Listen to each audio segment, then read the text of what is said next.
오늘 우리에게 주시는 하나님의 말씀 빌립보서 2장에서 봉독하게 됩니다. 빌립보서 2장 5절로부터 11절까지입니다. 빌립보서 2장 5절로 11절.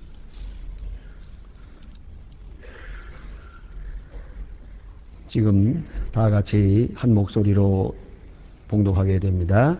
너희 안에 이 마음을 품으라. 곧 그리스도 예수의 마음이니 그는 근본 하나님의 본체이시나 하나님과 동등됨을 취할 것으로 여기지 아니하시고 오히려 자기를 비워 종의 형체를 가져 사람들과 같이 되었고 사람의 모양으로 나타나셨으며 자기를 낮추시고 죽기까지 복종하셨으니 곧 십자가에 죽으시므라. 그러므로 하나님이 그를 지극히 높여 모든 이름 위에 뛰어난 이름을 주사 하늘에 있는 자들과 땅에 있는 자들과 땅 아래에 있는 자들로 모든 무릎을 꿇으시고 모든 입으로 예수 그리스도를 주라 시인하여 하나님 아버지께 영광을 돌리게 하셨느니라. 아멘. 오늘 본문 말씀은 그리스도의 마음, 너희 안에 이 마음을 품으라. 곧 그리스도 예수의 마음이니 하는 예수의 마음에 대해서 오늘 공부하게 되겠습니다. 지난 시간에 우리는 하나 되는 비결에 대해서 생각했습니다.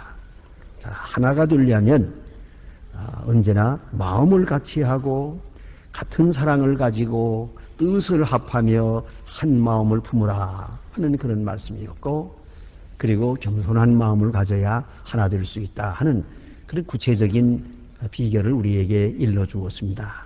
하나 된다는 것, 참 우리가 늘 하나 되어야 되겠다고 생각하면서도 참으로 이거 어려운 겁니다.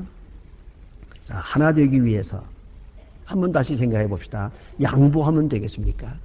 내가 무조건 양보만 하면 하나가 되느냐? 그거 아니에요. 또 타협을 해서 저기서 요만큼 양보하고 내가 또 양보하고 그래서 중간 시점에서 만나는, 중간점에서 만나도록 이렇게 반반씩만 양보하면 그러면 하나가 되겠나? 그것도 아닙니다. 우리가 잘 아는 바와 같이 이렇게 하나 된다고 하는 것은 참으로 어려운 겁니다. 더구나 물리적으로 하나가 되긴 쉽지만은 그러나 마음으로, 참 마음에서부터 하나가 된다고 하는 것은 거의 불가능한 것입니다. 그러나 한 가지 또 알아야 합니다. 그것은 하나 된다고 하는 것은 물질의 문제가 아니고 마음의 문제라는 겁니다. 마음. 그러니까 이 마음이 하나가 된다고 하는 것. 그것이 진짜 하나죠. 정치적으로 서로 한 맹약을 했다. 세상에 맹약, 오래가는 맹약이 없어요. 그건 다 자기 이권을 위해서 해왔던 거라서 이권에 위배되면 언제든지 배반해 버리는 거니까요. 아시는 대로 이 세상에 그 약속이라고 하는 거, 정치적 약속이라는 건 도대체 지켜지는 약속이 없습니다. 그러니까 자, 하나 된다고 하는 것이 중요한 것은 마음의 문제다. 그러니까 마음이 변해서 꼭 하나가 돼야만, 마음이 하나가 돼야 하나지 같이 산다고 하나도 아니에요. 얼마 전에 어떤 글에 보니까요, 우리 이제 부부간에다 이렇게들 결혼 생활을 하는데 글을 좀 자세하게 연구해 보니까 나는 결혼 생활이 원만합니다 하고 생각하는 사람이 40%밖에 안 된대요. 60%는 마지 못해서 산대요. 그 살된 거니까 살아야지 다른 수도 없고 그래서 한답니다. 그러니까 같이 사는 거지 마음으로서는 절대 하나가 아니라는 거죠. 그러니까 이 하나됨이라고 하는 것 굉장히 중요한 거예요. 우리 젊은 사람들은 또 눈높이가 맞아야 된다, 지식 수준이 맞아야 된다, 취미가 맞아야 되고 성격이 맞아야 되고 이런 얘기 합니다만은 그것도 아니에요. 성격이 좀 달라야 재미가 있다고요. 한 사람은 좀 말이 많으면 한 사람은 말이 좀 적어야지. 둘 다 말이 많으면 그거 되겠어요? 둘 다 말이 없어도 안 되고. 그래서 생각해보면 성격, 취미 이런 거 전혀 문제가 되질 않습니다. 이건 핑계입니다. 다 핑계요. 중요한 것은 그 깊은 곳에 있는 마음이에요. 마음이 하나가 되어야 된다. 이 문제입니다. 그러면 마음이 어떻게 하나가 되느냐는 거죠. 자, 어떻게 하나가 되겠습니까? 이제 해답이 여기에 있습니다. 이 마음을 품으라. 이것이 해결의 길이에요. 이 마음을 품으라. 그래서 이런 말 하지 않습니까? 네가 나를 좋아하고 내가 너를 좋아하고 네가 나를 사랑하고 내가 너를 사랑한다고 해서 사랑이 이루어지느냐? 안 돼요. 그 사랑은 오래가지 못해요. 문제는 두 사람이 서로 마주보는 게 아니라 두 사람이 한 곳을 보아야 돼요. 같은 방향을 보면 둘이 하나가 되는 거예요. 그러니까 이 사람이 그리스도의 마음을 가지고 저 사람도 그리스도의 마음을 가지면 두 사람이 하나가 되는 거예요. 하나됨의 비결은 결정적으로 그리스도의 마음을 가지는 데 있어요. 우리 교인 가운데 그런 분들이 많이 있습니다. 더 많겠지만 제가 만나서 간증을 들은 얘기도 그래요. 결혼 생활한 지가 20년이 됐어요. 늘 재미가 없었어요. 예수 믿고 나니까 너무너무 재미가 있대요. 이제 예수 믿고 나니까 둘이가 다 한 마음이 되는 거예요. 그래서 지난날에 20년 동안 예수 안 믿고 결혼 생활한 거 그것이 분하고 억울하다 그래요. 진작 믿었으면 좋았을 걸. 그래요. 그런 거로 그리스도의 마음, 예수의 마음을 가지는 길밖에 절대로 하나 되는 길이 없어요. 그래서 제가 결혼 주례할 때 늘 종종 그런 얘기를 해요. 그저 부부싸움 한 날도 교회 나오는 건 잊지 마라 그러지. 교회 나와서 말씀을 같이 듣고 같이 기도하면 하나가 되는 거예요. 우리 둘이 앉아가지고 내가 옳으냐 내가 옳으냐 이건 며칠을 두고 싸워도 하나 안 돼요. 그런데 두 사람이 나와서 같이 앉아서 찬송을 부르고 같이 하나님의 말씀을 듣고 나면은 아무 일도 없던 것처럼 하나가 돼요. 그리스도의 마음을 품는 것, 그리스도의 마음으로 돌아가는 길 외에 하나됨의 길이 없다. 그걸 오늘 말씀하고 있는 거예요. 자, 그러면 이 그리스도의 마음, 그걸 공부해야 되겠어요. 여기서 사도 바울은 유명한 바울의 기독론을 말하고 있습니다. 바울은 사실 예수님의 살아생전에 예수님을 따르던 12제자 중에 하나가 아닙니다.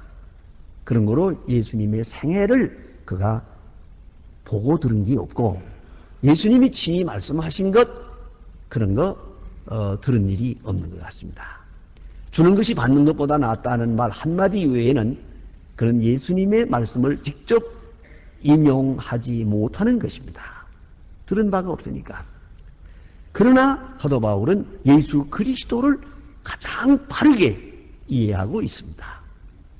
그래서 우리가 생각해야 합니다. 바울은 그래서 그의 그 기독론을 전개하는 가운데도 예수께서 이렇게 말씀하셨습니다. 예수 가라사대 이렇습니다. 그 말을 못해요. 그 예수님의 교훈과 말씀에 의해서 기독론을 전개하는 게 아니고 예수님이라고 하는 본질, 제 본질을 통해서 그리스도를 기독론을 전개하고 있습니다. 그것이 바울의 기독론의 특징입니다. 결정적인 것입니다. 그래서 오늘 본문에 있는 빌립보 2장 7절 이하, 골로새 2장 13절 이하, 고린도전서 15장 3절 이하에 이 세 곳에 그 외에도 많이 비춰집니다만은 결정적으로는 이 세 곳에 사도 바울의 기독론이라고 부르는 그런 본문들이 있습니다. 그건 이제 다 공부할 수가 없고요. 다시 한번 우리 이렇게 더듬어 보십시다. 누가복음에 보면 주로 엘리사벳의 이야기라든가 마리아가 엘리사벳을 만난 이야기라든가 혹은 천사들의 이야기, 목자의 이야기, 시몬의 간증, 안나의 이야기 이런 사람들의 얘기를 다 그 역사적인 얘기를 들으면서 동정녀 탄생을 중심해서 동정녀의 몸을 빌어서 예수님께서 오셨다. 아기 예수가 세상에 태어나는 그 장면을 누가복음은 잘 기록하고 있어요. 누가가 의사거든요. 그래서 더욱이 이 방면에 더 자세하게 이렇게 알고 있고 그렇게 기록한 것 같습니다.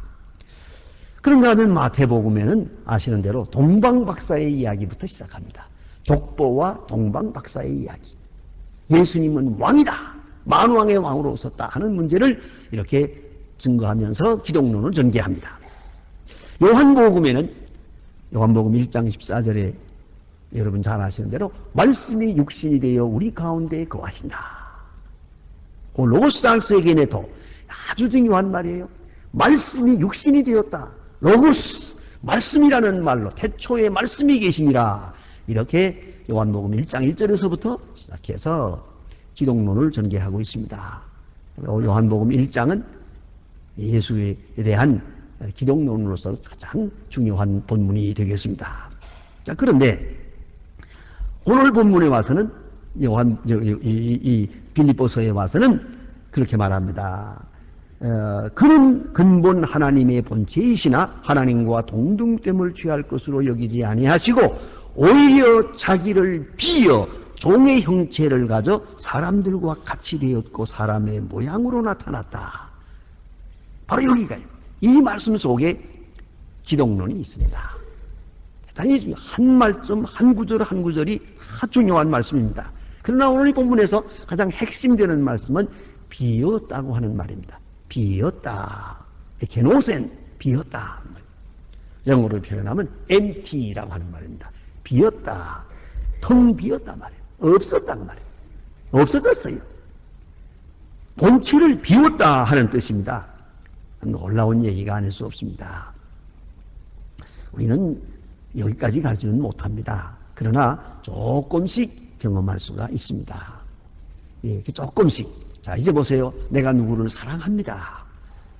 그럴 때에 나도 모르게 내 존재는 내 고집, 내 뭐 이런 거 다 없어지고 그 사람 모양으로 바꾸어지고 있습니다. 어느 사이에.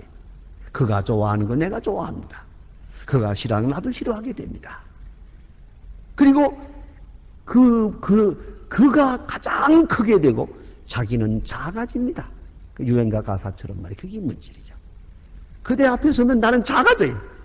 작아지는 게 아니라 없어져 버려요. 아주 완전히. 그렇게 고집이 많던 사람도 사랑하면 싹 없어져요. 없어져야 사랑이요. 사랑은 한다 결혼해놓고도 고집불통이면 그건 사랑한다는 말은 말짱 거짓말이에요. 그걸 알아야 돼요. 사랑하는 이상하게 자기가 없어져요. 자기 자랑하고 싶은 생각도 없고 자기 잘났다고 하고 싶지도 않고 자기 욕심도 부리지 않고 어느 사이에 이렇게 변했죠. 때도 가끔 놀라죠. 내가 이렇게 달라질 줄 몰랐다. 내가 이렇게 정신 나간 사람들 줄 몰랐다. 그게 사랑이에요. 이게 바로 사랑에 미친 거죠. 그러니까 사랑하기 때문에 내가 없어졌고 때로는 반대로 사랑하기 때문에 강해져요. 이게 또한 놀라운 것이에요. 어디 내 속에 그런 힘이 있었나 상상할 수 없을 만큼 큰 용기가 생겨요. 사랑 때문에. 이러한 존재, 이건 사랑이 주는, 사랑에서 되어지는 새로운 존재의 옷이다. 그런 거로 비웠다 하는 말은 이미 자기가 가지는 본체, 그것이 사라졌다는 뜻이에요. 비웠어요. 그러니까 알면서도 모르는 자가 되고 할 수 있는 일도 못하는 자가 되고 또 얼마든지 될 수 있는 존재로도 되어지는 게 없어지고 말아요. 다 없어졌어요. 그리고 오늘 보면 사람이 되었다 그러세요. 왜요? 사람을 만나기 위해서. 이건 인격과 인격 관계에서는 굉장히 중요한 겁니다. 사람이 되는 일이 없이는 사람과 이야기할 수가 없어요. 마치 여러분이 어린아이들하고 놀아보세요. 그 가정에 어떤 어린애가 하나 있으면 온 집안 식구의 말이 전부 어린애가 되고 말아요. 그래서 자, 우리 말로 말하면 진지잡수세요 하는 게 이게 정당한 얘기죠. 혹 뭐 이제 군대 갔다 온 사람들이 식사하십시오. 식사라는 말 잘 안 쓰는 건데 어쩌다가 그렇게 다 쓰게 됐어요. 식사하십시오 이렇게 합니다만은 그러나 그 집에 어린아이가 하나 생기면 밥 먹어라 그런데 전부 다 그거 아니에요. 좀 이따가 맘마 먹어라 이래요. 전부가 맘마로 돌아가 버리고 말아요. 온 집안이 그 어린애가 알아들을 수 있는 말을 하기 위해서 개를 위해서 다 같이 어린애가 되어버리는 거예요. 그래서 가정에 어린애가 있다는 건 매우 중요한 거죠. 다 같이 어린아이의 마음으로 돌아가니까. 예? 어떤 때는 막 그것 때문에 유치해지는 거죠, 뭐. 예? 그렇잖아요? 이것이 그런 분위기가 돼요. 이것이 바로 그와 이 대화적 관계에서 대하기 위해서입니다. 그래서 하나님과 동등됨을 취할 것으로 여기지 아니하시고 이것을 버려서 사람과 같이 되었다. 사람의 모양으로 오셨다. 본체를 버렸다는 겁니다. 사람과 같이 됐다. 대단히 중요한 말입니다. 요즘 미국이 그 대통령 선거 때문에 유세가 시작이 돼서 아주 좀 시끌시끌합니다만은 1979년에 레이건 대통령이 대통령 되기 위해서 유세 활동을 하고 있을 때 어떤 마을에 갔더니 어느 할머니 하나가 따라오면서 당신이 만일에 대통령이 되면 나 같은 노인을 잊지 말아야 돼요 하고 한마디 했답니다. 그러니까 레이건 대통령이 빙그레 웃으면서 하는 말이 물론이지요. 잊을 리가 있습니까? 내가 벌써 노인인데. 그랬지. 나도 당신과 같은 노인이요. 그러니까 당신과 나는 뭐 더 얘기할 것이 없습니다. 서로 다 통한다 그 말이죠. 역시 노인은 노인과 통하는 게 아닙니까? 예? 이렇지 않고는 이게 되질 않거든요. 그걸 알아야 하죠. 같이 된다. 대단히 중요한 말입니다. 좀 미안한 얘기입니다만 제가 하는 그런 경험을 해서요. 어떤 때 아주 일찍 그 남편이 세상을 떠났어요. 그런 분이 제 방에 찾아오셔서 저희 답답한 얘기를 해요. 돌아가신 지 한 1년밖에 안 되니까 점점 더 힘들다 그래요. 내가 견딜 수가 없다고. 근데 이분은 아주 학교 선생님인데 그 고등학교 선생 일을 하면서 그렇게 지내더라고요. 그러니까 생활은 돼요. 그러나 지금 남편이 세상을 떠났기 때문에 아주 어려워요. 그런 분이 계세요. 그래서 제가 저 나름대로 그저 이렇게 생각하십시다. 이렇게 이런 얘기도 하고 저런 얘기도 하고 세상에 시집 못 간 사람도 있고 사랑 못 받아본 사람도 있고 어린애 못 낳은 사람도 있고 그런데 자 시집도 가봤고 사랑도 받아봤고 어린애도 가져봤고 또 먹을 것이 없어서 고생한 사람도 많은데 직장도 있고 얼마나 좋냐. 그러니까 그래서 감사한 마음으로 삽시다 그랬더니 한마디도 안 들리는가 봐요. 목사님이 내 사정을 어떻게 압니까? 그러더라고요. 그래서 제가 대답하기를 그러면 왜 왔어? 어차피 모를 걸 나한테 와 얘기해 봐야 되죠. 내가 모를 것 뻔히 알면서 남자인 내가 어떻게 아느냐 이거예요. 그런 거로 왜 왔느냐 그랬더니 본인도 그 말에는 할 말이 없는가 봐요. 그래 본다 보다가 제가 어떤 권사님 한 분을 불렀습니다. 잘 아는 권사님인데 모 대학의 교수로 있는 분이에요. 그분은 일찍 혼자돼 가지고 아이들과 함께 살면서 아주 참 명랑하게 잘 살아가는 분이 계세요. 오라고 그랬어요. 내가 이랬어요.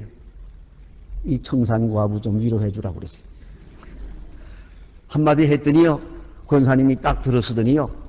첫마디가 뭔지 아세요? 청산과부 눈물 짜고 다니는 거 못 봐줘. 뭘 그러노? 세상에 결혼 생활하면서 남편이 없었으면 좋겠다 생각하는 사람도 많어. 그분한테 제가 배운 얘기입니다. 고독과 자유는 생각하기 나름이야. 고독하다 생각하지 말고 자유다 생각하라고. 그 종이 하나 사이라고. 이렇게 놓으면 고독이고 이렇게 놓으면 자유다 이거예요. 왜 고독이라고 생각하느냐? 자유라고 생각해라. 그리고 아주 정말 세게 말하니까요. 꼼짝 못 하더라고요. 선배가 선배도만요. 그래서 제가 그때 우리나라에 돌아가는 그 속담을 생각해서요. 과부가 과부 사정을 알지. 과부만이 과부를 위로할 수 있더만요. 나는 도저히 그를 위로할 수 없었어요. 그분이 몇 마디 하니까 아주 조용해져요. 눈물도 끝나고요. 마지막에 두 분이 웃으면서 나갔어요. 여러분 이걸 알아야 돼요. 고독한 자가 아니고 어떻게 고독한 자를 위로하겠어요? 고난당한 자가 아니고 어떻게 고난당한 자를 위로하겠어요? 건강한 사람이 어떻게 병든 사람을 위로하겠어요? 여러분 때때로 우리가 의문을 가긴 갑니다. 병원에 건강한 사람이 병든 사람 놓고서 뭘 해봐야요 사실 위로가 안 됩니다. 예. 오히려 위로될 사람이 누굽니까? 내가 지금 다리 하나 부러져서 누워있으면요 그 옆에 다리 둘 부러진 사람이 위로가 되지. 예? 그 위로가 되지 두 발로 다니는 사람은 나를 위로할 수가 없는 기라요. 누구도 어떤 말로도 위로될 수가 없습니다. 자, 이제 주님께서 우리를 구원하시려고 합니다. 죄악에 깊이 물들어 있는 이 사람을 누가 구원하겠어요? 그런 거로 사람이 되어 오셨고 종의 형체를 가지고 오셨어요. 이로써 구원의 역사가 시작이 됩니다. 이것이 기독론의 본질입니다. 자기의 자기됨을 다 비워버렸어요.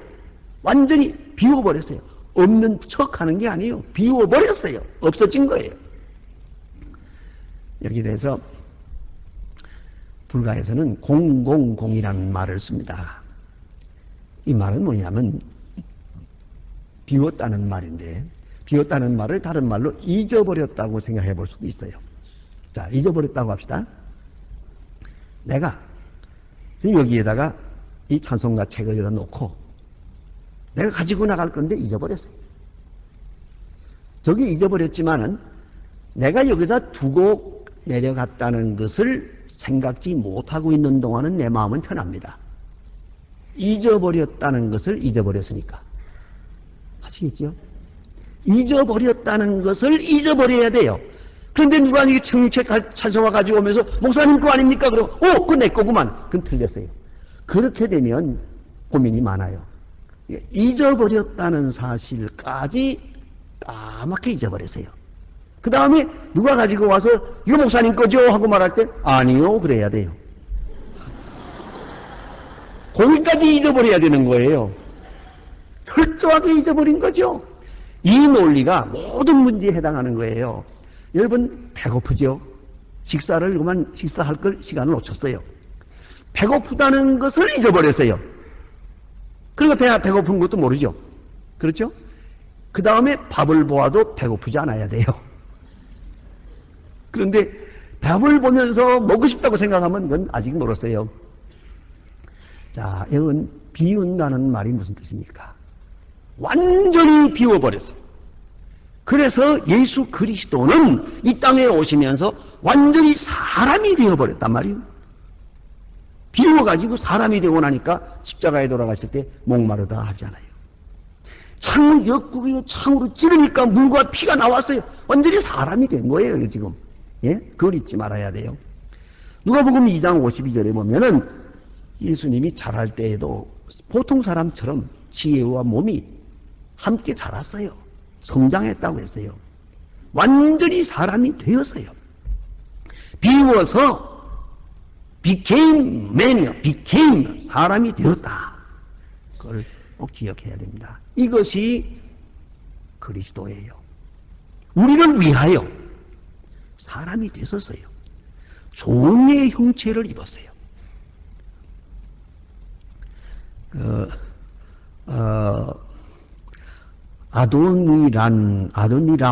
아도니람 주슨이라고 하는 그런 선교사가 한 분 계세요. 미얀마 공화국의 선교사로 맨 처음 갔던 분인데요. 그가 미얀마 말로 성경을 번역한 아주 유명한 분입니다. 그런데 그가 미얀마에 들어가서 먼저 왕을 만났죠. 합법적으로 선교하기 위해서. 그러니 불교 국가니까 거기에 기독교를 선교한다는 것은 있을 수 없는 일이지만 이 미얀마 말을 하는 미국 사람이 너무 신통하고 기특해서 어디 한번 해보라고, 선교할 수 있으면 해보라고 그랬어요. 그러니까 그분이 감사합니다. 그리고 선교 활동을 시작하려고 할 때 그 왕이 좀 나 좀 보자고 하더니 이렇게 말을 가르쳐 주었어요. 당신의 손을 보니 그 손을 가지고는 선교를 못하겠어. 왜요? 손이 너무 깨끗하고 예뻐요. 그런 거로 먼저 내 백성의 손과 같은 손이 된 다음에야 선교는 가능할 것입니다 하고 일러주었어요. 맞아. 가만히 보니까 자기 손은 전혀 일 안 한 손이니까 깨끗하고, 그 미얀마 사람들의 손은 얼마나 거칠어요. 이 손 가지고는 안 되겠다. 그래서 그는 선교 사업은 중단하고 아주 산속에 들어가서, 깊은 산속에 들어가서 원주민들과 같이 그 거친 데서 농사를 하면서 2년 동안 가진 고생을 했어요. 했더니 손이 막 거칠어졌어요. 얼굴도 새카매졌어요. 이렇게 된 다음에 그때 나와서 선교를 해가지고 선교에 성공했다는 게 아닙니까? 자, 깨끗한 그 손으로는 선교가 안 됩니다, 그 말이에요. 그러니까 고생하는 사람들을 만나려면 나도 고생한 흔적이 있어야지요. 고생하면서만이 되어지는 거죠.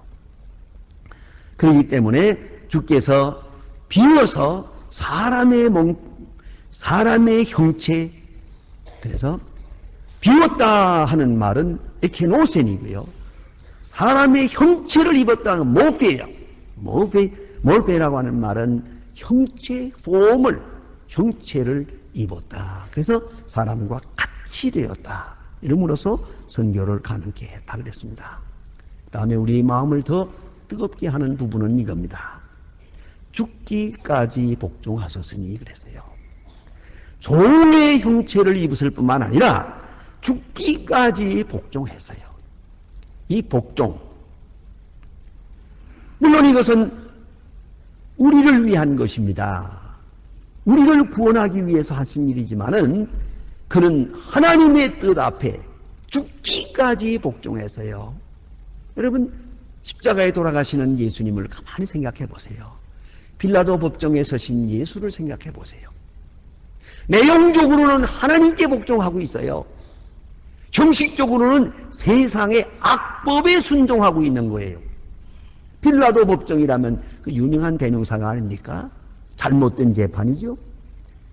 죄인을 놓아주고 의인은 죽이고, 하나님의 아들을 재판하여 죽이고 십자가에 못 박는 그 재판이야말로 악법 중에 대표적인 악법이지요.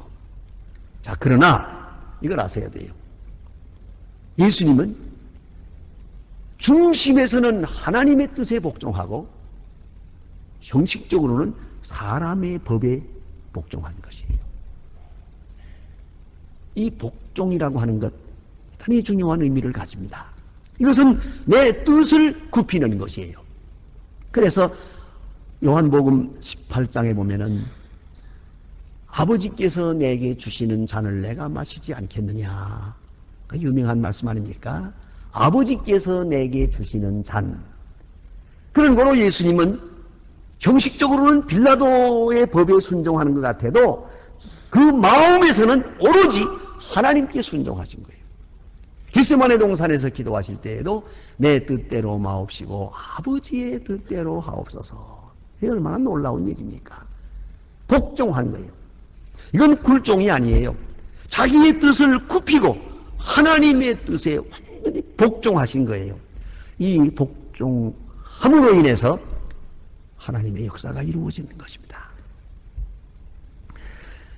유명한 얘기가 있습니다. 경건한 생활을 가르치고 지도하는 세계적인 명작이면서 또 역사적인 걸작이기도 한 독일의 토마스 아켄퍼스의 그리스도를 본받아서 라고 하는 유명한 책이 있습니다. 많이 보신 분들이 많을 겁니다. 이 그리스도를 본받아서 라고 하는 책 가운데 제3권 제13장에 그리스도를 본받아 복종함에 대하여 라고 하는 그런 대목이 있는데 여기에 있는 한 구절을 제가 소개합니다. 한번 복종이 무엇인가를 생각해 보세요. 먼지에 지나지 않는 그대는 복종하기를 배우고 겸손하기를 배우고 흙과 먼지로 만들어진 그대는 모든 사람의 발 아래 그대 자신을 낮추기를 배우라. 그대 자신이 가진 욕망을 죽이고 완전한 복종을 하도록 그대 자신을 길들이라. 복종하도록 그대 자신을 길들이라. 그대 자신 속에 있는 분노심을 고치고 그대 자신 속에 허풍선 같은 교만을 가지지 않도록 하라. 그대 자신은 항상 복종하는 사람인 것을 다른 사람에게 보이며 모든 사람이 그대를 짓밟을지라도 그것을 참을 만큼 겸손하고 인종하며 거리에 진흙을 밟는 것과 같이 그대를 밟을 수 있도록 하라. 누가 와서 나를 짓밟아도 나는 그대로 밟을 수 있도록 되라. 아무 반항이 없어요. 그래서 온전히 복종하는 자로 자기 자신을 길들이라. 여러분, 이것이 복종입니다. 이 중요한 것은 이렇게 복종하는 자만이 존경을 받을 수 있고요. 복종을 보여주고 나서야 다른 사람이 그를 복종할 수 있는 거예요. 그걸 잊지 말아야 돼요. 나는 오직 높은 데만 서려고 하는데요. 그것 가지고는 안 돼요. 먼저 낮은 곳에 복종하는 자가 되고야 지도자가 되는 거예요. 내가 남을 위해서 충성을 다하고야 다른 사람이 나를 위해서 충성해 줄 수 있는 거예요. 그래서 복종의 덕을 배우라. 이렇게 말합니다. 복종을 길들이라. 몸에 길들여야 돼요. 성품에 길들여야 돼요. 아주 복종하는 체질이 돼야 돼요. 바로 그것이 사랑이에요. 여러분, 오늘 우리가 사랑한다 하는 말을 많이 해요.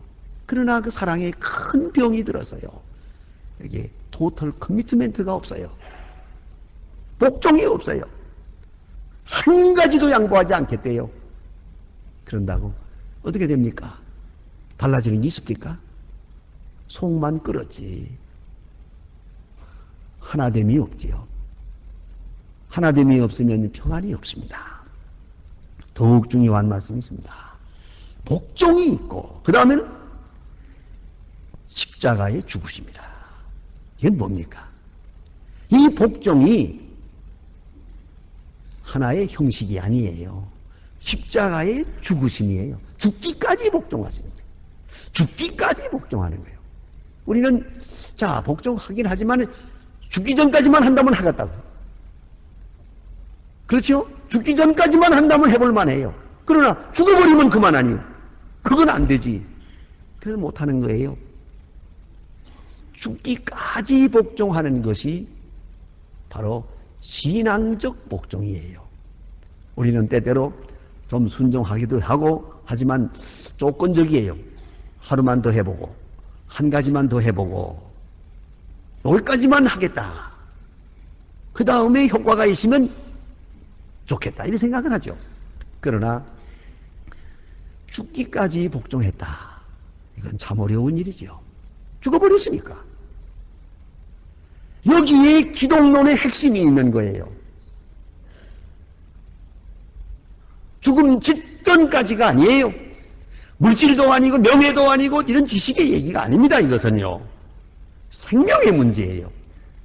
죽음까지 복종했어요. 한마디로 말하면 죽어버렸어요. 여러분 어떤 때 뭘 사랑해서 뭐 참기도 하고 희생도 하고 뭘 한다고 하지만 희생은 요만큼 해나가다가 그 다음에는 대가가 없으면 배신당했다고 그러잖아요. 아무 말도 없이 사랑하고 그대로 죽어지는 거예요. 그것이 사랑이에요. 죽기까지 복종한 거예요. 죽음에까지 복종해서요. 그리할 때 구원의 역사가 가능하게 되었다는 걸 잊지 말아야 합니다. 자, 십자가에 죽었어요. 죽기까지 복종해서 죽었어요. 이제 하나님께서 그를 높였어요. 9절과 10절에 보면 하나님께서 그를 높여서 만왕의 왕이 되게 했고 모든 사람이 그리스도 앞에 무릎을 꿇게 하셨습니다. 이것이 십자가의 도리요 이것이 우리 신앙의 핵심입니다. 그걸 꼭 잊지 말아야 합니다. 우리는 종종 능력을 생각할 때 하나님께서 기도하면 능력 주시고, 기도하면 사업도 잘 되고, 기도하면 뭐 저 사람도 내 마음을 따라오게 될 것이고, 이런 생각을 합니다만은 아니에요. 가장 큰 능력은 부활의 능력이요. 부활의 능력은 십자가에까지 복종하는 데 있는 것이에요. 하나님의 뜻 앞에 완전히 맡기고 십자가의 죽음까지도 그대로 감수해버려요. 완전히 죽어버렸어요. 자, 육체로만 아니라 정신적으로 여러분의 명예와 여러분의 의의에 대하여 완전히 죽어버렸어요. 그러면 하나님께서 높이시는 거예요. 하나님께서 높여서 높아지는 거예요. 이것은 부활의 능력을 오늘도 체험할 수가 있는 것이에요. 아무 말 없이 하나님의 뜻에 맡기고 하나님을 사랑하는 마음으로 세상에 대해서도 아까 본 바와 같이 밟고 지나가라. 아주 진흙발로 내 몸을 밟고 지나가라. 그런 마음으로 완전히 복종하게 될 때 하나님께서 그를 높이십니다. 그 의를 높이십니다. 그를 영화롭게 하십니다.